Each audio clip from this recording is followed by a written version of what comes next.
السلام علیکم ورحمۃ اللہ وبرکاتہ۔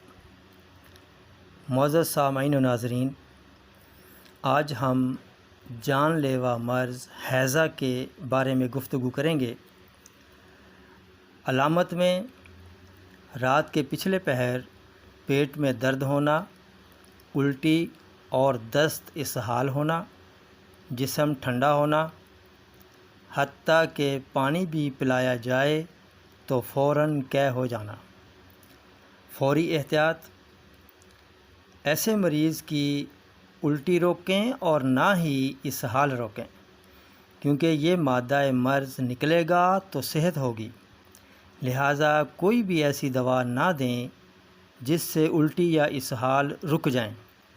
جب دیکھیں کہ معدہ سے گندے مادے نکل چکے ہیں تب علاج کی طرف توجہ دیں۔ شدید علامات میں جب قے و الٹی یا اسہال زیادہ ہوں تو جسم ٹھنڈا ہونے لگتا ہے، ہاتھ پاؤں مڑنے لگتے ہیں، ٹھنڈے پسینے آتے ہیں، حرارت کم ہو جاتی ہے، آنکھیں اندر دھنس جاتی ہیں، مریض کو بولنا مشکل ہو جاتا ہے۔ تدابیر کرنی چاہیے۔ تدابیر میں ایسے میں حرارت پہنچانے کی کوشش کرنی چاہیے۔ امرت دارا 3 قطرے پانی میں ملا کر دینا مفید ہوتا ہے۔ اس کے لیے ایک انتہائی زبردست نسخہ جو کہ گھر میں تیار کیا جا سکتا ہے: سرخ مرچ پسی ہوئی اور رائی، اگر رائی نہ ملے تو اجوائن دیسی لے سکتے ہیں۔ ان دونوں کو برابر وزن آپ نے لینا ہے اور اس کا مرکب 2 چنے کے برابر پانی کے ساتھ دیں یا لونگ، دار چینی اور اجوائن کے قہوہ سے 15-15 منٹ کے وقفہ سے کھلائیں۔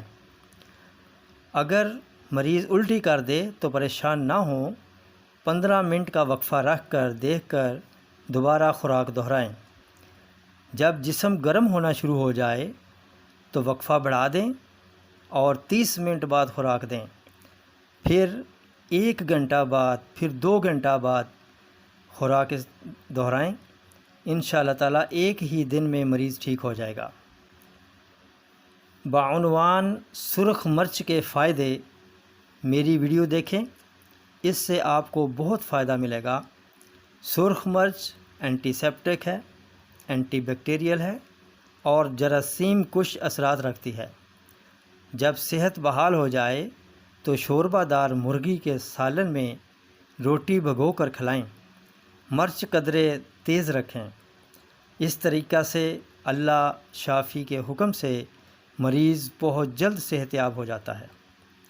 انہی الفاظ کے ساتھ اب اجازت چاہوں گا، پھر ملیں گے اگلی ویڈیو میں ایک نئے ٹاپک کے ساتھ۔ تب تک کے لیے اجازت دیجیے۔ السلام علیکم ورحمۃ اللہ وبرکاتہ۔